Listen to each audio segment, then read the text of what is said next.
आगे श्रीलंकाई team fail हो गई। भारत ने 193 रन पर 7 विकेट गंवा दिए। ऐसा लग रहा था टीम हार जाएगी, पर इसके बाद दीपक और भुवनेश्वर कुमार ने मोर्चा संभाल लिया और 84 बॉल पर नाबाद 84 रन की पार्टनरशिप की। इस दौरान दीपक ने पहली इंटरनेशनल 50 लगाई। वे 82 बॉल पर 69 रन बनाकर नाबाद रहे। वहीं भुवनेश्वर ने उनका अच्छा साथ निभाया और 19 रन बनाकर नॉट आउट रहे। टीम इंडिया ने इस मैच के साथ ही सीरीज भी जीत ली है। ये श्रीलंका के खिलाफ भारत की लगातार 10वीं द्विपक्षीय सीरीज जीती है।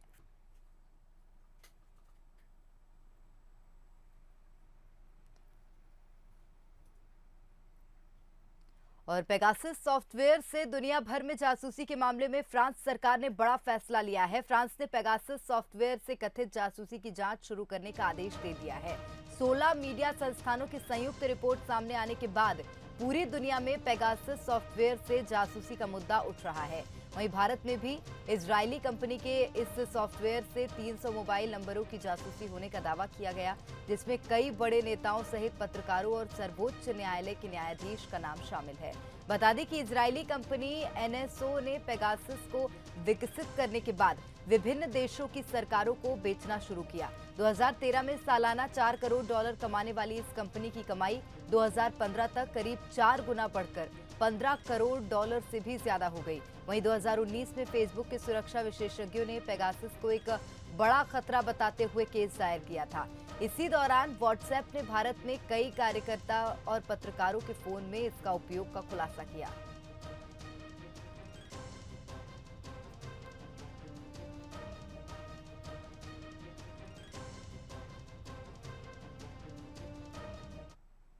पेगासस मामले में केंद्र सरकार का बचाव करने सीएम शिवराज सिंह चौहान ने भी मोर्चा संभाल लिया है। मुख्यमंत्री ने अपने आवास पर इस मुद्दे पर मीडिया से बातचीत की। उन्होंने कहा, विदेशी ताकतें और कांग्रेसी मित्र भारत की ताकत को पचा नहीं पा रहे हैं। संसद के मॉनसून सत्र से एक दिन पहले इस मामले को लाया गया ताकि देश के विकास के लिए जो 17 विधेयक हैं उन पर चर्चा बाधित हो जाए। उन्होंने कहा कि कांग्रेस ने सदन में नए मंत्रियों का परिचय नहीं होने दिया। सीएम शिवराज ने कहा, कांग्रेस की ताकत शून्य हो गई है। उसकी जासूसी करके क्या करेंगे? राहुल गांधी भी राजनीतिक रूप से शून्य है। जासूसी का इतिहास तो कांग्रेस का रहा है। कांग्रेस जासूसों से भरी पार्टी है। दिल्ली में इसके नेता जासूसों से घिरे रहते हैं। भारतीय जनता पार्टी ने कहा है, नेशन फर्स्ट, राष्ट्र हमारे लिए प्रथम, लेकिन कांग्रेस के लिए परिवार प्रथम है। प्रथम और आखिरी विलास की अगर कोई तो परिवार है। और मुझे तो ये समझ में नहीं आता, ऐसी कांग्रेस जिसकी राजनीतिक ताकत ही शून्य हो गई हो, उसकी जासूसी करके हम क्या करेंगे? राहुल गांधी जी देर रात चीन की एम्बेसी जाते हैं और वो भी गुपचुप तरीके से जाते हैं। काय के लिए ऐसे पहले राहुल गांधी बताए, गुपचुप क्यों गए, देर रात को क्यों गए? मणिशंकर अय्यर पाकिस्तान जाके, देश में नहीं, विदेश में जाके देश की सरकार गिराने के लिए पाकिस्तान का सहयोग मांगते हैं। यूपीए की सरकार में हर महीने 9,000 फोन टैप किए जाते थे। समाजवादी पार्टी के तत्कालीन महासचिव अमर सिंह ने आरोप लगाया था कि मनमोहन सरकार उनके फोन टैप करवा रही है। सीताराम येचुरी जी, जयललिता जी, सीवी नायडू जी, इनने यूपीए सरकार पर फोन टैपिंग के आरोप लगाए थे और मनमोहन जी का कहना क्या था? उनका जवाब था कि फोन टैप सरकार ने नहीं, एक प्राइवेट एजेंसी ने कराए। कि जासूसी कराने का इतिहास कांग्रेस का इतिहास रहा है। जो अपने सहयोगियों के फोन में टैप कराते थे, अब जाकी रही भावना जैसी आरोप हम पे लगाते। ये सारे आरोप बेबुनियाद है और स्वयं पेगासस ने इसका खंडन करते हुए कोर्ट में भी मामला ले जाने का फैसला किया है। मैं कांग्रेस के इस तरह के आरोपों का न केवल पुरजोर खंडन करता हूं, बल्कि इस तरह के कृत्य के लिए उनकी निंदा करता हूं। भारतीय जनता पार्टी ने कहा। तो कुल मिलाकर पेगासस जासूसी मामले में मध्य प्रदेश में सियासत जारी है। पूर्व सीएम कमलनाथ ने भी ट्वीट किया। कमलनाथ ने सीएम शिवराज पर पलटवार किया है। उन्होंने कहा कि जासूसी मामला कांग्रेस सामने नहीं लाई, ये सच्चाई अंतर्राष्ट्रीय मीडिया ने सामने लाया है। शिवराज सिंह सिर्फ झूठ परोस रहे हैं। आलू से सोना बनाने का झूठ बीजेपी की देन है। शिवराज की कुर्सी संकट में, इसलिए झूठ के साथ है।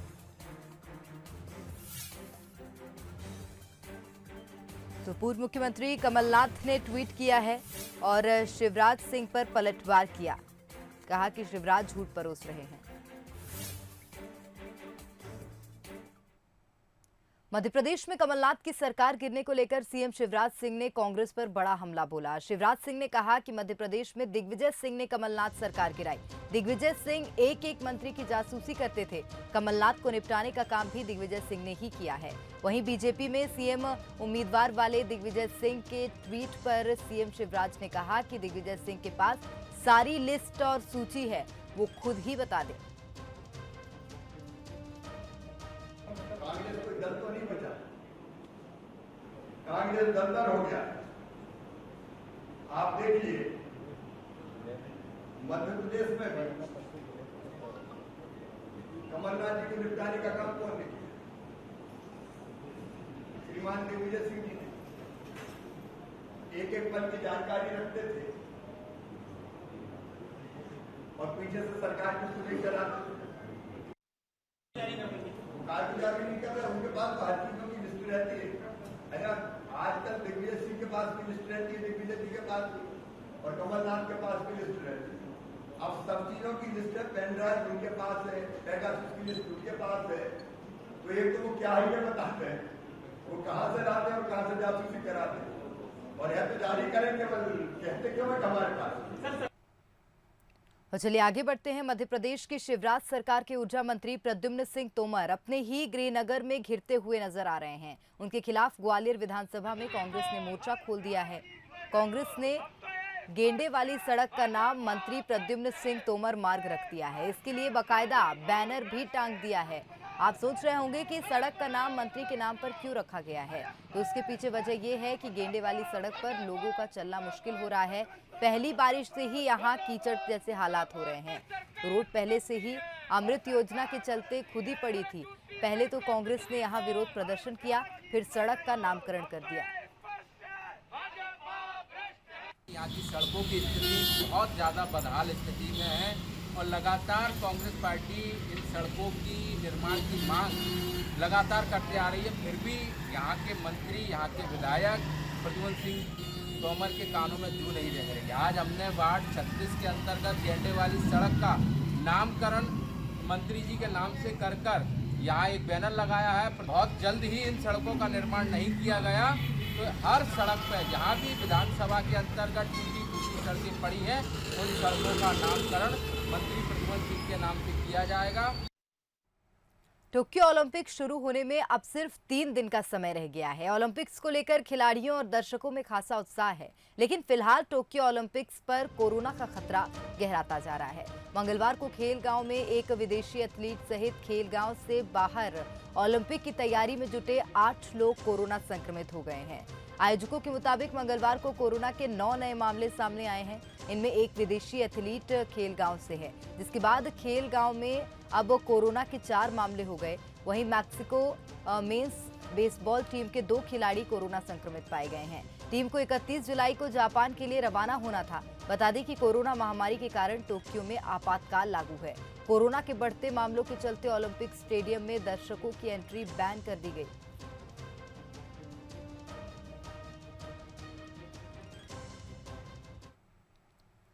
आगे बढ़ते हैं। Indian council of medical research ने प्राइमरी स्कूल खोलने की सलाह दी है। आईसीएमआर ने कहा कि तीसरी लहर से बच्चे सुरक्षित हैं। दरअसल मंगलवार को 21 राज्यों के 70 जिलों में जून-जुलाई महीने में किए गए चौथे सीरो सर्वे की रिपोर्ट जारी की गई। रिपोर्ट के मुताबिक देश की 67% आबादी में एंटीबॉडी डेवलप हुई है, यानी ये आबादी संक्रमित हो चुकी है और वायरस को बेअसर करने के लिए इन लोगों के शरीर में जरूरी एंटीबॉडी डेवलप हो चुके हैं। अच्छी बात यह है कि इनमें बड़ी संख्या में बच्चे भी शामिल हैं। और आईसीएमआर के director general doctor Balram Bhargava के मुताबिक अब स्कूल खोले जा सकते हैं क्योंकि छोटे बच्चों में एडल्ट की तुलना में संक्रमण का खतरा कम है। डॉक्टर बलराम भार्गव ने बताया कि यूरोप के कई देशों में कोरोना के बढ़ते मामलों के बावजूद भी स्कूल खोले गए। इस पर उन्होंने सुझाव दिया कि शुरुआती दौर में प्राइमरी स्कूल खोलने चाहिए, इसके बाद सेकेंडरी स्कूल खोले जा सकते हैं। तो चलिए आपको समझाते हैं सर्वे की 4 बड़ी बातें। 6 से 9 साल के 57.2% और 10 से 17 साल के 61.6% बच्चों में एंटीबॉडी मिली है। 18 से 44 साल के 66.7%, 45 से 60 साल के 77.6% और 60 के ऊपर वालों में 76.7% में एंटीबॉडी पाई गई है। 69.2% महिलाओं और 65.8% पुरुषों में कोविड के खिलाफ एंटीबॉडी मिली है। शहरी इलाकों में रहने वाले 69.6% और ग्रामीण इलाकों में रहने वाले 66.7% में एंटीबॉडी मौजूद है। कोरोना की तीसरी लहर में बच्चों के संक्रमित होने का अंदेशा जताया जा रहा है। इसी बीच ग्वालियर में 3 बच्चों के संक्रमित होने से हड़कंप मच गया। भितरवार में रई में 14 महीने की बच्ची, मुचरैया में 8 महीने की बच्ची और मोहनगढ़ गांव की 5 महीने की बच्ची की रिपोर्ट पॉजिटिव आई। कमजोरी और उल्टी दस्त की शिकायत के बाद माता पिता बच्चों को लेकर अस्पताल पहुंचे थे, जहां रैपिड एंटीजन टेस्ट में इनकी रिपोर्ट पॉजिटिव आई है।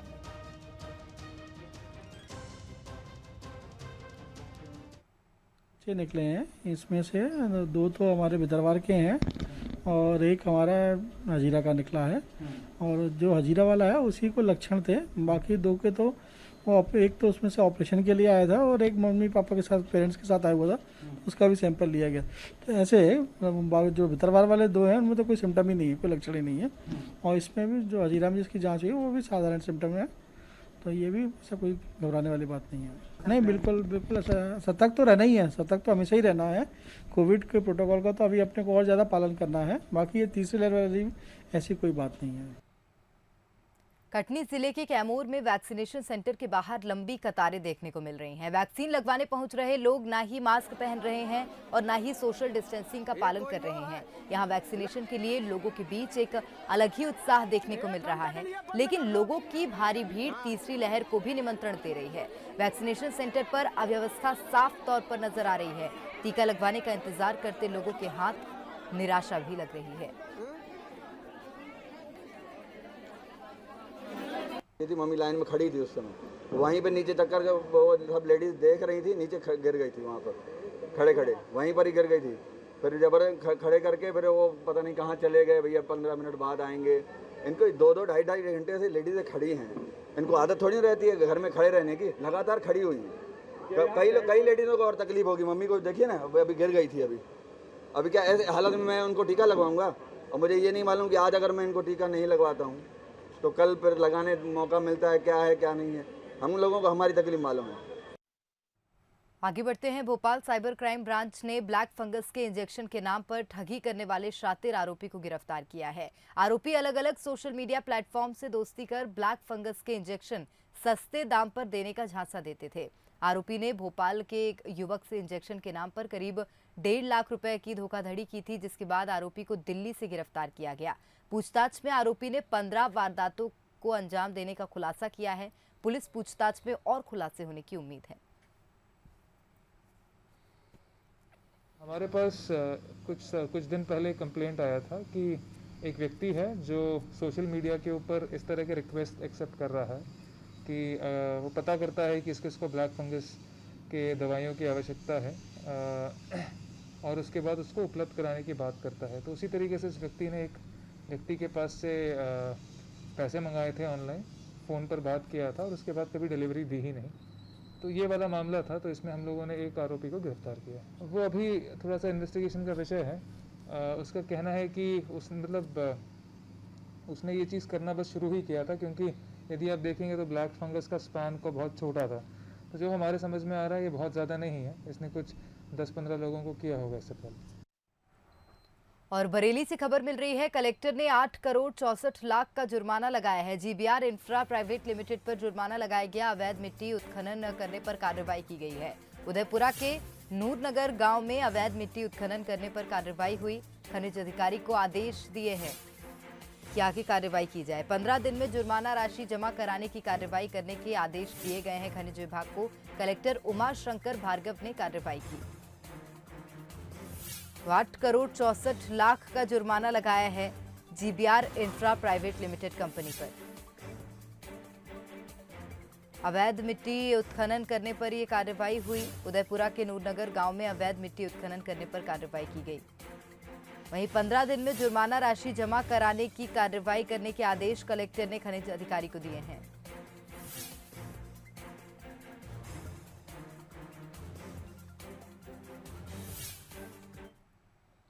प्रदेश की आर्थिक राजधानी इंदौर जितनी आधुनिक हो रही है उतने ही अपराध भी यहां बढ़ रहे हैं। शहर में बदमाशों के हौसले तो इतने बुलंद हैं कि यहां व्यापारियों को व्यवसाय करना तक मुश्किल हो रहा है। ताजा मामला बाणगंगा थाना क्षेत्र का है, जहां एक निजी होटल संचालक के साथ शराबियों ने अभद्र व्यवहार किया और जान से मारने की धमकी भी दी, जिसके बाद होटल संचालक ने पूरे मामले की शिकायत थाने में की है। अब पुलिस बदमाशों की तलाश कर रही है।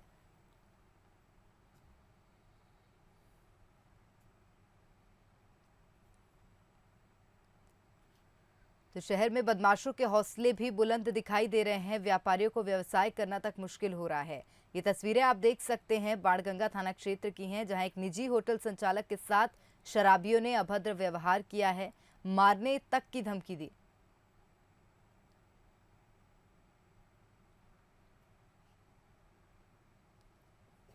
उज्जैन के खाचरोद में ग्रामीणों ने बाइक चोर का जुलूस निकाला। मामला घिनौदा गांव का बताया जा रहा है, जहां कुछ ग्रामीणों ने एक युवक को बाइक चोरी करते हुए रंगे हाथों पकड़ लिया था।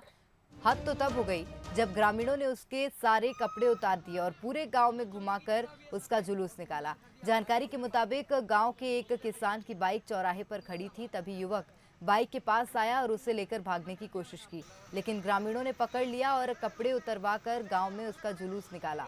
आरोपी जावरा का निवासी बताया जा रहा है। फिलहाल पुलिस ने आरोपी को गिरफ्तार कर लिया है।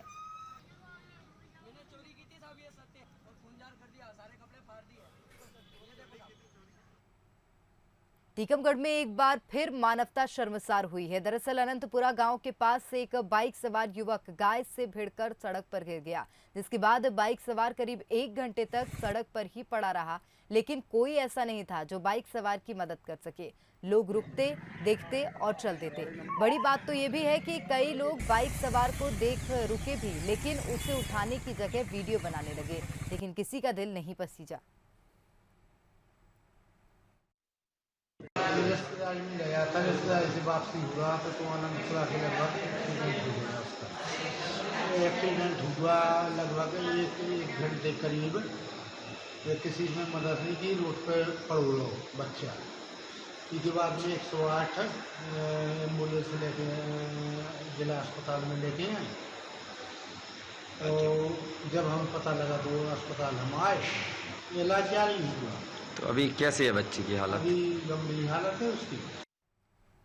मध्य प्रदेश के ऐतिहासिक शहर ग्वालियर और ओरछा को यूनेस्को ने अपने अर्बन लैंडस्केप सिटी प्रोग्राम के तहत विश्व धरोहर शहरों की सूची में शामिल किया है। आज ग्वालियर और ओरछा में यूनेस्को द्वारा ऐतिहासिक नगरीय परिदृश्य सत्र का वीडियो कॉन्फ्रेंसिंग के माध्यम से शुभारंभ किया। सांस्कृतिक विरासत और ऐतिहासिक धरोहरों के कारण मध्य प्रदेश देश का दिल है। मध्य प्रदेश में पर्यटन में सबसे पहले ही अपार संभावनाएं हैं, लेकिन इस प्रयास से ऐतिहासिक और धार्मिक पर्यटन को और बढ़ावा मिलेगा और रोजगार के नए अवसर सृजित होंगे। सतपुड़ा और भेड़ाघाट को भी इस सूची में स्थान मिला है।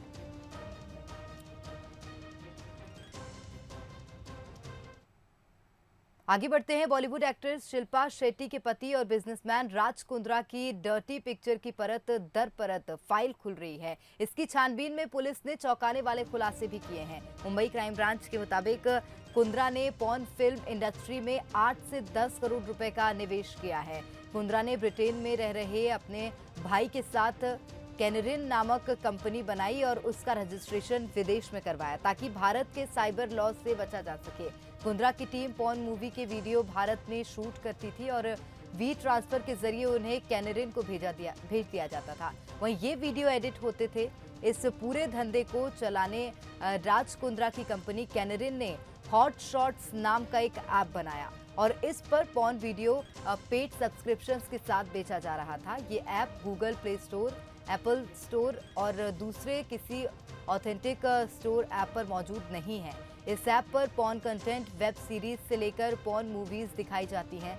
ऐप पर उसका exclusive content, live show, hot shots live जैसे कई फीचर्स दिए गए हैं। इस ऐप पर देश के 10 लाख से ज्यादा यूजर्स भी मौजूद हैं।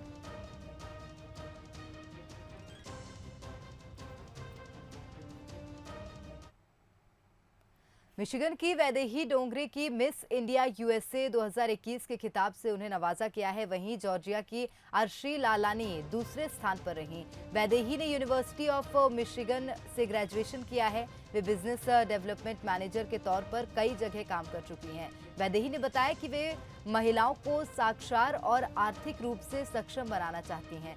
प्रतियोगिता की मुख्य अतिथि के तौर पर 1997 में मिस वर्ल्ड रह चुकी डायना हेडन थी। वैदेही की कथक में शानदार प्रस्तुति के लिए उन्हें मिस टैलेंटेड अवार्ड भी दिया गया। जानकारी के मुताबिक miss India USA, Mrs India USA और मिस टीन इंडिया यूएसए जैसी 3 अलग अलग कंपटीशन में 30 राज्यों के 61 प्रतियोगिताओं ने भाग लिया था।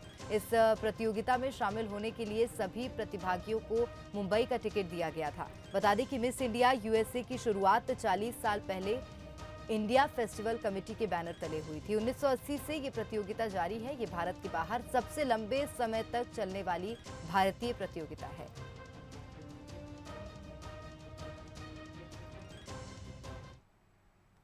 टोक्यो ओलंपिक्स में घुड़सवारी में भारत की उम्मीदें फवाद मिर्जा पर टिकी हुई हैं। वो ओलंपिक्स के लिए क्वालिफाई होने वाले तीसरे और 20 सालों में पहले भारतीय हैं। फवाद ने इवेंटिंग स्पर्धा में ओलंपिक्स के लिए क्वालिफाई किया है, जिसे घुड़सवारी ट्रायथलॉन के तौर पर देखा जा रहा है। फिलहाल फवाद जर्मनी में घुड़सवारी की ट्रेनिंग कर रहे हैं, जहां से उनकी ट्रेनिंग का एक वीडियो भी सामने आया है। फवाद ने 2018 में एशियाई खेलों की व्यक्तिगत स्पर्धा में रजत पदक जीता था, जिसके बाद वो काफ़ी चर्चा में आए थे। 2014 में मिर्जा की विदेश की ट्रेनिंग का खर्च बेंगलुरु का एम्बेंस इंटरनेशनल राइजिंग स्कूल उठा रहा है। फवाद 21 जुलाई को टोक्यो पहुंचेंगे, जहां 30 जुलाई से उनके गेम की स्पर्धा शुरू होगी।